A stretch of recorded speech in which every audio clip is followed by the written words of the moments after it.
We have the details coming up. So join us.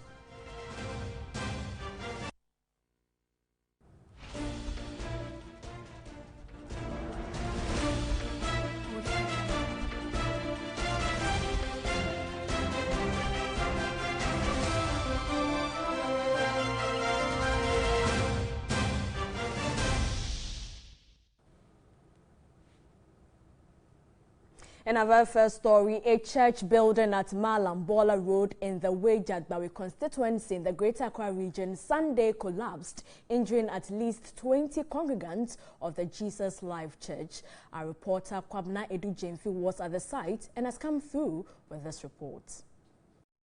The tragedy occurred 10 a.m. Sunday at the Jesus Life Church at Weja during a heavy rainstorm in the capital, Accra. The injured are mostly babies and women. A 34-year-old victim, Raymond Idia, narrated how the incident happened. It's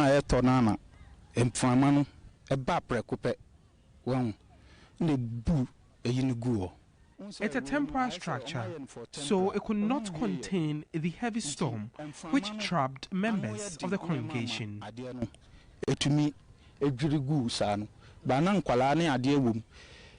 At the South Municipal Hospital in the same area, nurses confirmed victims were rushed in after the incident but were treated and discharged. Records available at the church shows 10 congregants were rushed to the health facility. We're told 2 persons who were in critical condition were referred to the Kolebu Teaching Hospital. 3 of the patients are doing well. They've been treated and then discharged home. Some of them had fractures, and then one baby had a hip fracture, and then one man who was also unconscious. We are told the church has been in existence for the past 1 year. Let's focus more on what is being described as a near rainstorm, but which has brought down a number of billboards in Accra. Worst affected is the 37 military hospital, where traffic lights also came down, leading to the malfunctioning of the traffic lights at the interchange. The rainstorm began in Accra around 10:30 Sunday morning from the southeast regions and lasted for about half an hour. The storm accompanying the rain was so huge and suspected to have caused damage to many structures and streets. Mostly affected were billboards at the 37 military hospital and environs. At least a number of huge billboards along the military hospital walls came down. One of the affected billboards was under construction and had the main pillars broken after a foot from the concrete. Other existing ones suffered similar effect at the same location, with fallen pieces stretching onto the walkway. A number of smaller billboards were equally affected inside the main 37 interchange, including a street light and other standing objects. It was not clear whether the development was responsible, but the entire traffic light system went off. 2 other billboards at the bus stop opposite the main entrance of the 37 military hospital were affected. Some advertising agencies responded to distress calls and were on hand to begin salvaging the mess caused. Residents of Jericho, a suburb of Ashaman in the Greater Accra region, have called on city authorities to silt choked drains in the area. They fear with the onset of rains, homes could be flooded owing to the rampant dumping of refuse in drains. One of the major problems in the Ashaman municipality is poor drainage system and haphazard siting of buildings. Drains in some areas are too small to contain water anytime there is a downpour. Other communities are without drains. Areas with drains are also choked with refuse. Residents lament over the insanitary conditions and a fear of a possible cholera outbreak.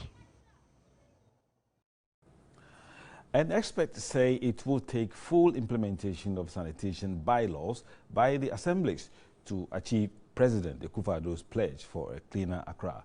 They contend the time has come for people to be punished for abusing the environment. Speaking at the Ghana News Agency at 60 cleanup exercise, officials of Zoom Lion called for a media crusade. Water, sanitation and hygiene are some of the most basic needs for human health and survival. These can be crucial components in freeing people from poverty. United Nations records still show that more than a third of the world's population does not have access to a hygienic means of basic sanitation. This situation in Ghana is still far from being a reality in spite of several interventions and political directives. Gutters remain choked with both solid and liquid waste, especially in Accra and other cities. The erstwhile National Sanitation Day, which is supposed to be undertaken on the first Saturdays of each month, appeared to have died a natural death even before the previous government left office. And President Akufo-Addo, in a recent statement to the people of Accra, pledged to make Accra the cleanest city in Africa. Another initiative that we've already rolled out, coupled with the MMDAs enforcing their bylaws, we believe that what the president said, Accra can be a clean city for all of us to be in. The Ghana News Agency appeared to have bought into this idea when it joined hands with Zoom Lion to begin the cleanup as part of its 60th anniversary. We should go back to the old days where summons were given to people who were not keeping their communities or environments clean. We can help ourselves. Nobody will come to do it for us. If you start today, by the time the year ends, I think that we must have gotten somewhere, and in 4 years, as the president is saying, we would have gotten far. The churches should also come, because a lot of the people are always seeing the church. Sunday, for example, you go there, everybody's in the church. So if the pastors will take it up and preach on it to keep ourselves clean. James Deku also called on the media to lead a crusade against insanitary conditions to help win the fight. Let's now go to the Volta region, where residents of Wumenu in the Adaklo district want to benefit from government's one district, one factory policy to improve livelihoods. The community, whose mainstay is selling of firewood, believe an alternative business will end the illegal felling of trees in the area. Wumenu and its surrounding communities are well known for illegal felling of trees, which had become a booming firewood business in the Volta region. Every corner of the community could be seen with piles of firewood ready to be carted to neighboring villages. The activity, which has become a booming business, especially among the youth of the community, is also depleting most forest areas. Only job that we do. So we are pleading the government to come and help us so that we stop cutting the trees, because we are destroying the forest. We need job. Like Divine Agbesi, 43-year-old Veronica G also wants an alternate source of livelihood to improve living conditions. We will stop cutting down the trees if we have other jobs, because if we stop now, our families will go hungry. So, until an alternative income-generating avenue is created for residents of Wumenu and surrounding communities, the firewood business will remain a booming activity among the people. From Wumenu in the Volta region, Nana Kwekwedia for TV3 News. An indiscriminate bush burning by herdsmen have destroyed forests and tree plantations worth over 1.1 million cedis within the Juaso Forest District in the Ashanti region. Forest officials say over 155 square kilometers of forest cover have been lost to bushfires. Benjamin Edu reports. Negative practices like bush burning, illegal mining and logging are harming forest reserves in the country, and the Juaso Forest District is no exception. The district is one of the largest among the 61 forest reserves in the Ashanti region, with a total land area of 2,377 square kilometers. As part of a restoration drive, the Juaso Forest District has embarked on an afforestation project to replenish lost forest. The district is planting 20 hectares of trees in North Bandai, over 100 hectares in North and South Fomanso, and 50 hectares in Dong River Pra, among other areas. Juaso District Forest Manager Rebecca Bainin Opang explains the rationale behind the exercise.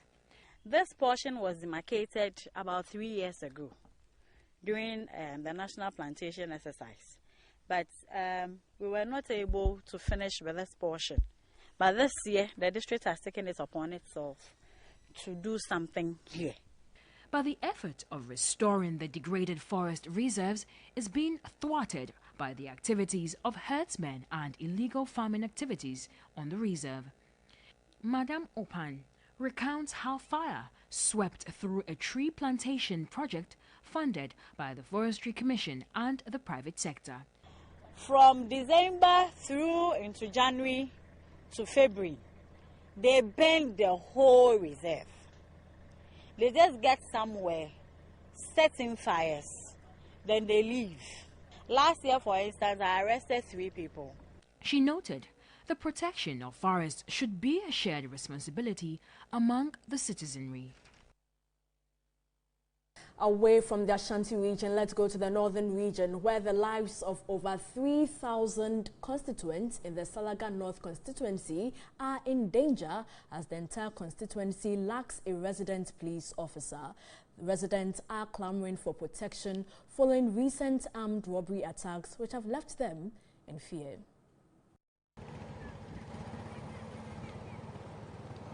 The Salaga constituency is within the East Gunja district, about 110 kilometers drive from Tamale. Crop production and animal rearing are the main source of livelihood for the over 30,000 residents. With no single police checkpoint on the road, residents say they are exposed to danger. 4 armed robbery cases have been recorded in homes during the first quarter of this year. 53-year-old Ima Memuna Tulimpo is still nursing her amputated left limb, whilst Baba Yakubu nurses a shot in the abdomen which has left him now passing urine through a tube after a robbery attack in his residence.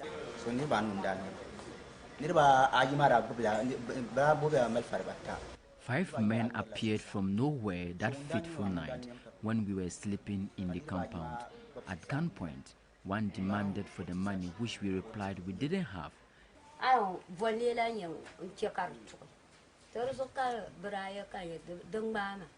was shot severally in my left limb when I attempted to hide with a little boy who was crying. My son and older grandson were held at gunpoint at that time. I knew I was losing them, but at least I could escape with the little one. We have recorded 4 robbery attacks here. The robbery usually happens on the bad roads and in our homes, but the most recent one, which happened last month, involved the worker of the engineer and planners. We want police presence to curb this situation.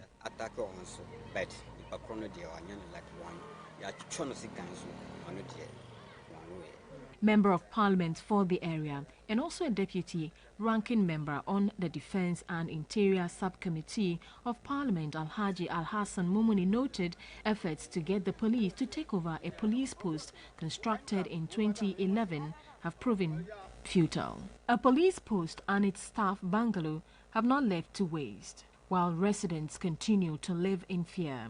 Meanwhile, the Northern Regional Police Commander, ACP Patrick Edusei Sapon, has revealed he will ensure the assumption of the police post soon, but until then, residents may have to be on guard to protect themselves from these robbers.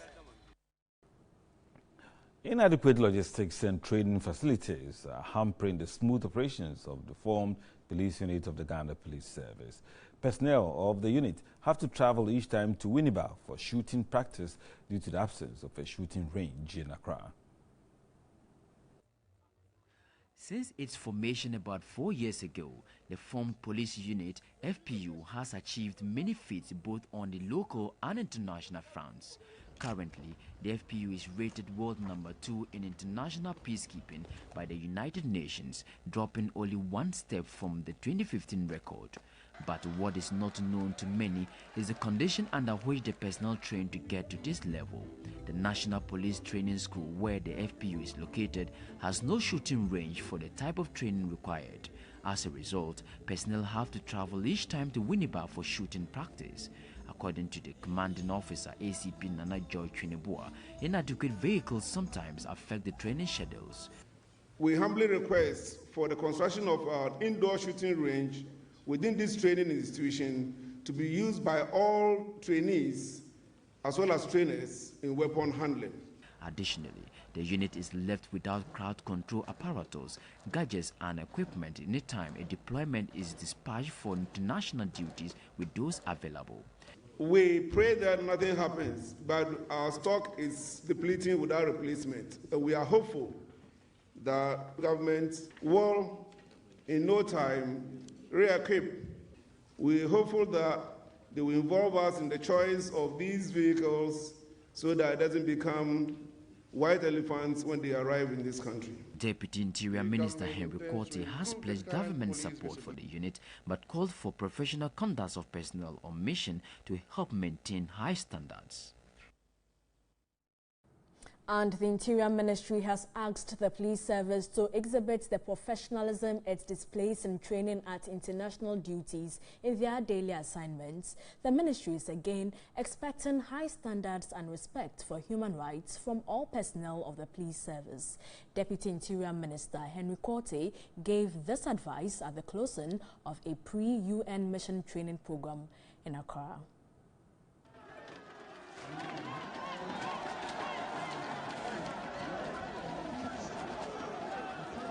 Even though personnel of the Ghana Police Service continue to excel on international duties and currently ranked highest in the world, there are often questions about some of their domestic operations.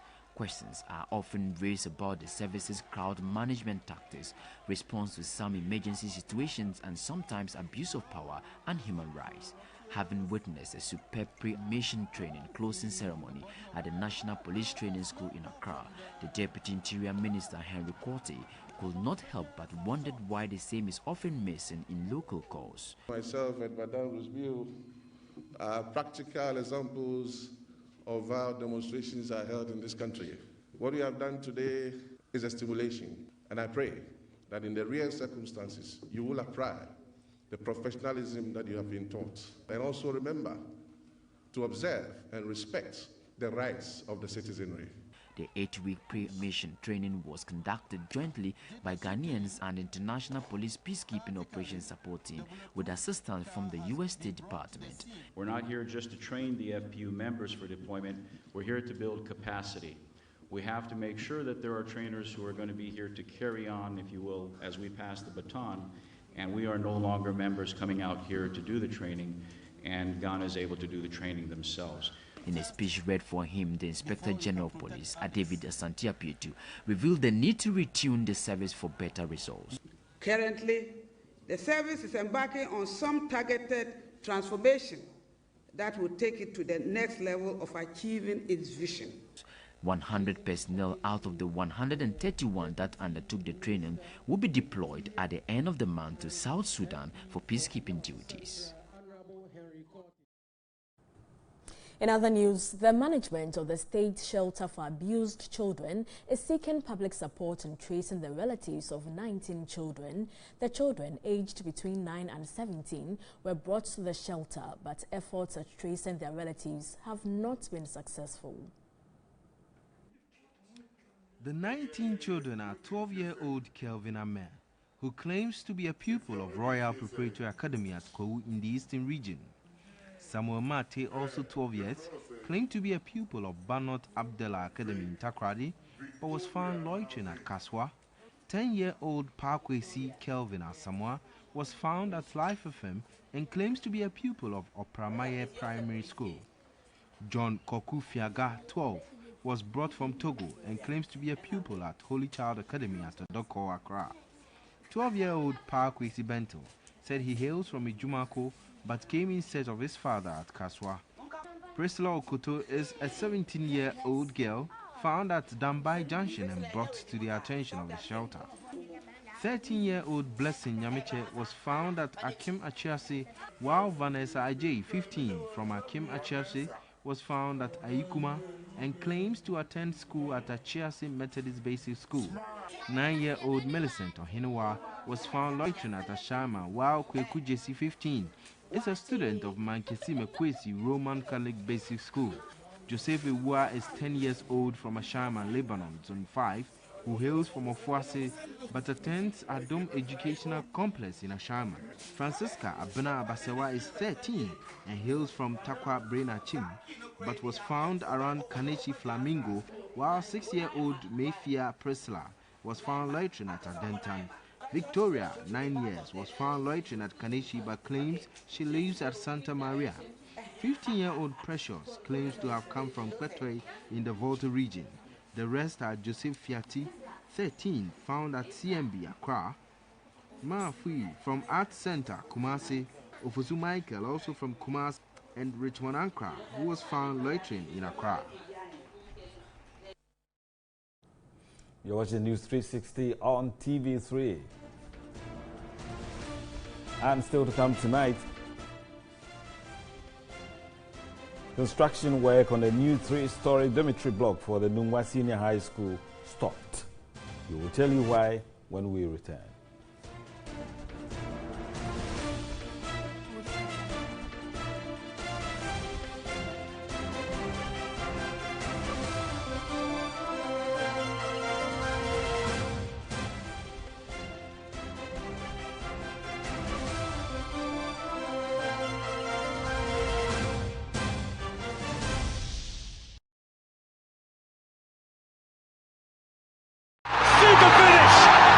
Being on top of the news has never been easy. Visit us at www.3news.com for all your reliable news. 3 News, news at your fingertips.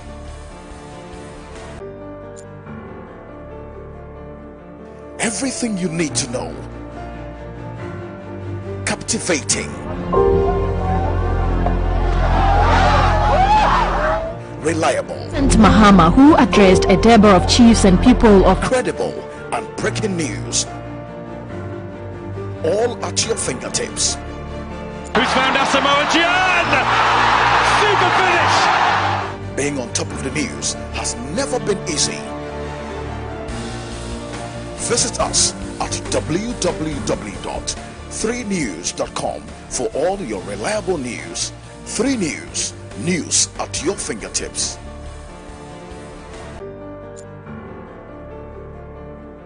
Everything you need to know. Captivating. Reliable. President Mahama, who addressed a Deborah of chiefs and people of credible and breaking news, all at your fingertips. Who's found Asamoah Gyan? Super finish! Being on top of the news has never been easy. Visit us at Hello again. In more news tonight, construction work on a new 3-story dormitory block for the Nungwa Senior High School has been stopped because the building is directly under an electricity pole. School authorities want the electricity company to relocate the pole to allow work on the project be continued. The Nungwa Senior High School, established in 1962, has a student population of over 1,000. The school is faced with many challenges which include accommodation for boarding students. The school's current boys' dormitory for the 2nd and 3rd year students is almost collapsing. 6 months ago, technical men from the Municipal Assembly went to inspect the old dormitory and recommended that it be demolished because it was in bad state. The new 3-story boys' dormitory, which is currently at the foundation level, was started in September last year, but has come to a halt because of the presence of an electric pole. The contractor saw it necessary for the electric pole to be relocated because should they erect pillars, it would be dangerous for the workers. Attempts by the school to get the pole relocated has not worked because of disagreement among neighbors in the community. Their plans are to direct the cable outside the school premises altogether. We have a transformer outside very close to the compound near our kitchen, so they are going to tap it from that place, then to go through a street. There's a link street at the other side of the school, so to go outside the school compound so that we'll now have free access to continue with the work. The headmistress of a school is worried the lives of her students are at risk as the dormitory keeps deteriorating by the day. Our location is so crucial.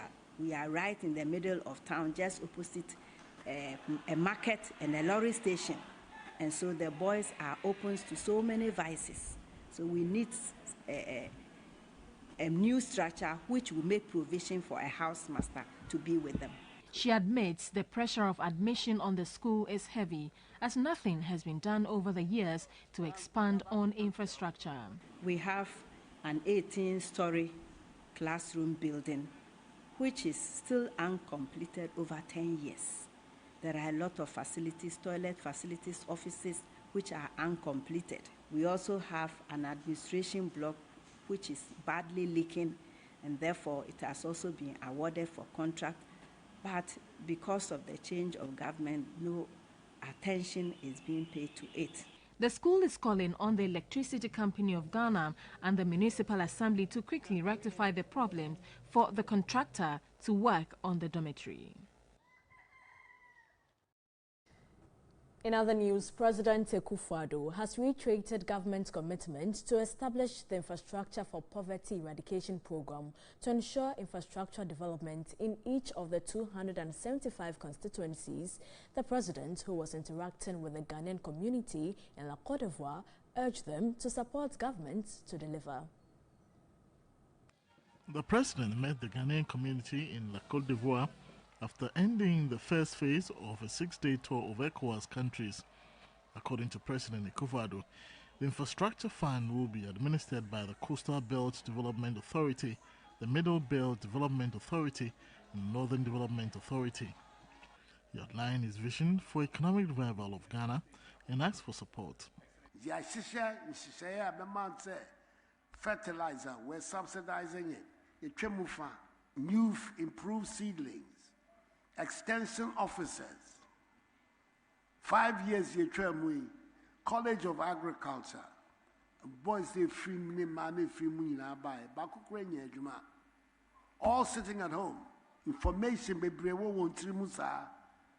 no employment. We have employed 1,200 of them to support the program for food and jobs. President Akufo-Addo later introduced former West African ADB head Daniel Fred Lai as the new Ghana ambassador to the Ivory Coast. And in the northern region, the regional minister, Salifu Said, has targeted a significant reduction in poverty levels within 4 years. Ivati Boka reports the minister has already identified key investment potentials and economic prospects to drive home his vision. To make workable his plan, Salifu Said has categorized poverty in the region. The poverty among our people in northern region can be categorized into two phases. We have the absolute poverty, people who fall within that margin, and then relative poverty. Only few category of people are languishing within the relative poverty. Majority of them is within the absolute poverty, whereby meeting the 3 square meals in a day is a big challenge. First on his lineup is small-scale and commercial agriculture. Dams, he said, will be given the needed attention for vibrant irrigation agriculture.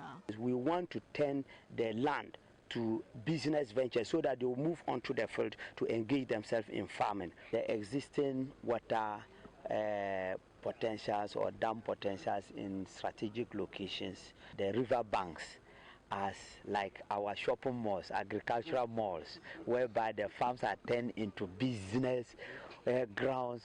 Salifu Said also disclosed plans for constructing the grey-headed Walugu multi-purpose dam, which has been on the drawing board in the 1960s. The president talked to the World Bank Group to see how they can make funding available. Currently, they were so satisfied that any moment from now, they will bring the experts down and they will see how they can do the damming of the place. We'll get hydropower from it, and part of it will be used to do dry season irrigation farming. Salifu Said believes jobs will be created to reverse the rural-urban migration. The Minister for Special Initiatives, Hawa Kumson, was happy value will be added to raw materials. And away from the northern region, you probably may have heard about dogs being used in investigation and arresting suspected criminals in the drug trade. Dogs are also used to police homes against intruders. But ever imagined a dog carrying a school bag, walking on two legs and taking instructions effectively? Well, Peter Kwawadato caught up with a dog trainer and has the following reports.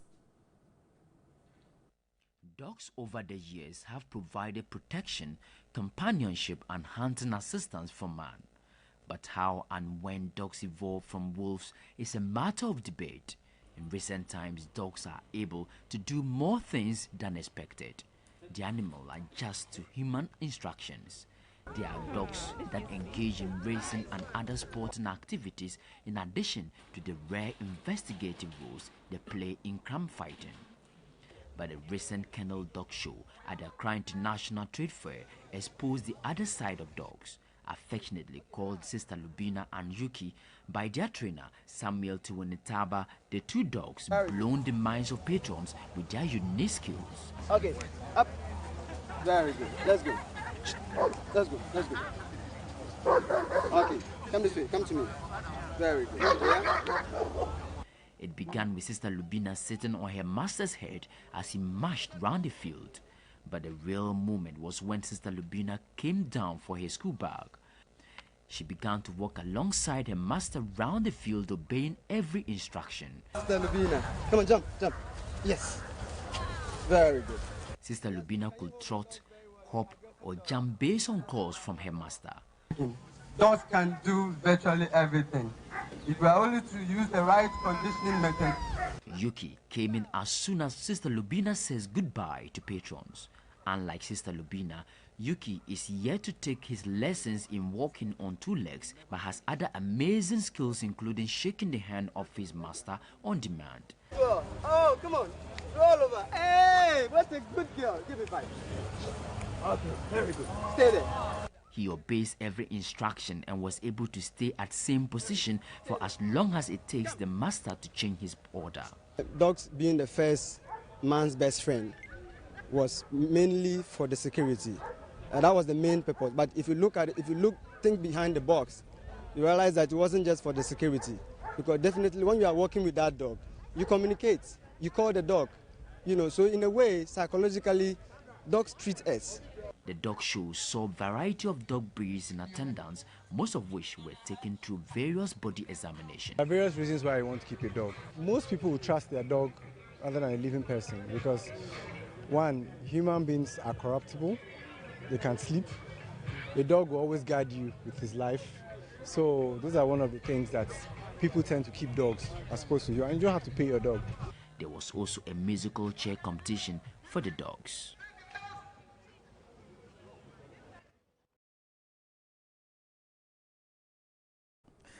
Amazing things. I mean, dogs on two legs definitely reminds one of the animal farm where you have Napoleon and Squealer walking on two legs.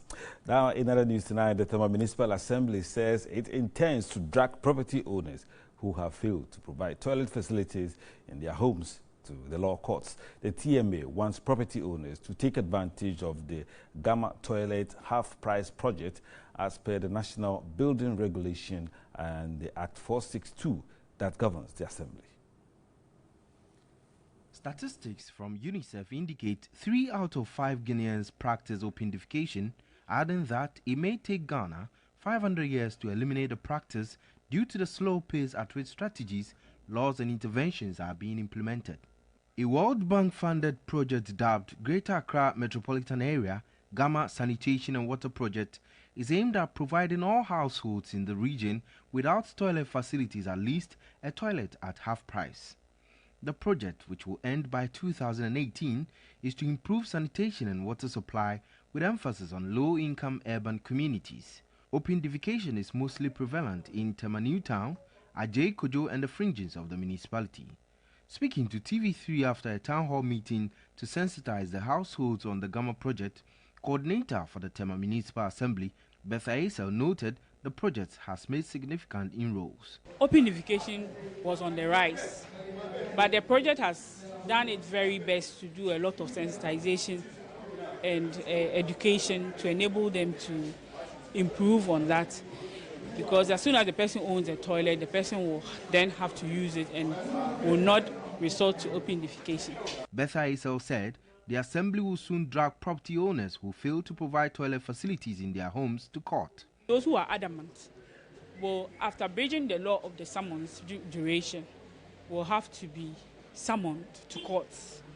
And we have a sanitation court at TME, which is in use. So if people are adamant to spread diseases through open defecation, we would also enforce the law. She was hopeful initiatives by the Assembly to ensure households get toilet, as stipulated in the National Building Regulation, would work. In more news tonight, the Bese Manche and Adonte-Hene of the Gas State, Ni Ayibonte, has installed 7 new sub-chiefs under his jurisdiction. He charged them to work together with their people to bring unity to Bese. There are over 92 villages under the Bese stool. The swearing-in of the 7 sub-chiefs is the 3rd batch to be sworn in to oversee the day-to-day administration of the various villages. The chiefs include Ni Obodai Beche, Kobiman Jasiche, Ni Tete Mensa the First, co-chair of Kobiman, Ni Tete Tessa the First, Senche, and Ni Oduama the First, Shipi of Kobiman. Others include Naokanle Ajobu, Taifa Manye, Ni Tete Ahmed the Second, Kwabenya Manche, and Sariki Samari, the youth king of Accra New Town. The Amasama Manche, Ni Amasa Oseiku II, called on the newly installed sub-chiefs to stay away from the sale of stool lands, as that normally brings about fights in their respected areas of jurisdiction. The Bese Manche and Adonte-Hene of the Gas State, Nia Ibonte II, urged the newly installed sub-chiefs to ensure they use their positions to bring peace and unity to Bese. We want to bring peace to the Beses too, hence the installation of the sub-chiefs. We urge them to help unite their people to bring peace to Bese.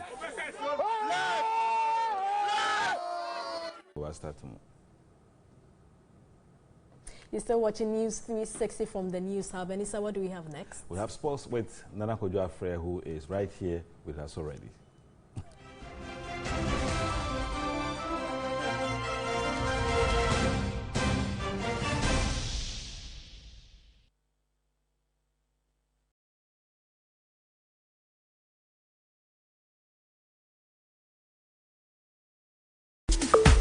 Yeah. 100 years of banking in Ghana has been an exciting journey, an evolution from the Colonial Bank to Dominion Colonial Overseas Bank to Barclays Bank of Ghana.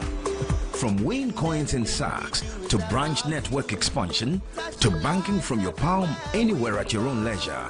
It has indeed been years of investing, growing and evolving with you. Barclays has been investing, growing and evolving with our customers, communities in Ghana. Thank you so much for doing business with Barclays in Ghana.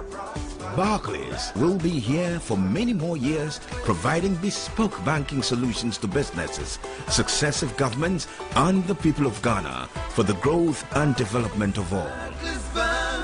100 years, let's celebrate. Barclays, 100 years of investing, growing and evolving with you.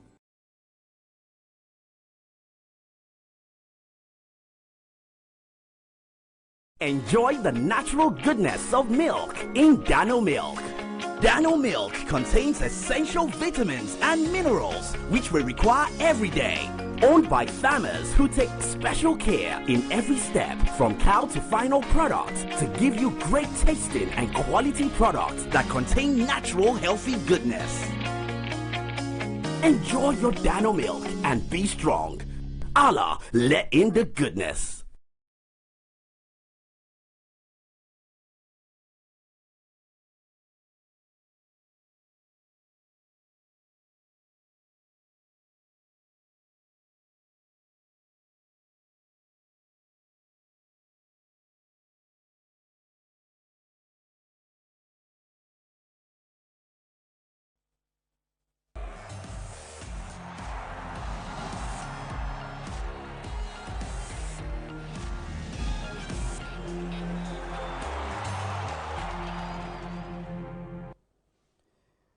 Good evening. Thanks very much for staying with us here on News 360. My name is Anako Jafre with the sports update. After match day 14 of the Ghana Premier League, Diana Stars recorded a 1-0 win over Brekum Chelsea in the Asiedu-Dartey derby to move them level on points with Wafa, who play on Monday against Accra Hearts of Folk. Ash Gold's problems will not just go away. They were hammered 4-1 by Asiedu-Dartey at the Cape Coast Sports Stadium, which leaves them bottom of the league table.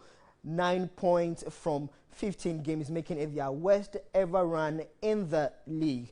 In Dansoman, Samuel Safo Brace gave the Scientific Soccer lads all 3 points with a 2-0 win over Tema Youth to move them above the Tema side. Bechem United returned to winning ways after beating defending league champions Wa All Stars in Wa by a lone goal from Ahmed Toure to take his goal tally to 6, level with Samuel Safo of Liberty, as both players maintain the chase on Asiedu-Dartey's Nicholas Jan, who has scored 8 goals this season. And as you can see on your screen, the game between Mediama and Elmina Shak was postponed. It was rained off. Hearts of Folk will take on West Africa Football Academy on Monday.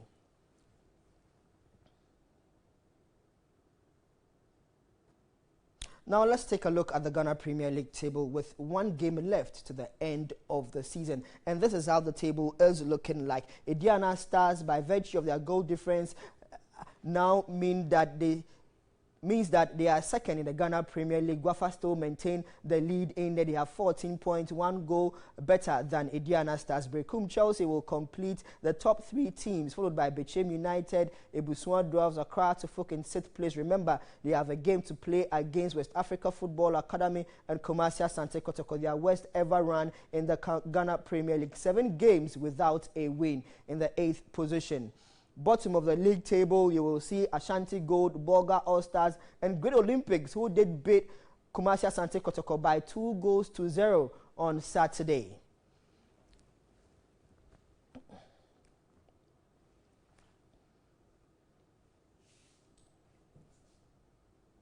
In England, Ghana's Christian Achu has wrapped up his championship season in style with a full 90-minute display that saw Newcastle United clinch the championship title.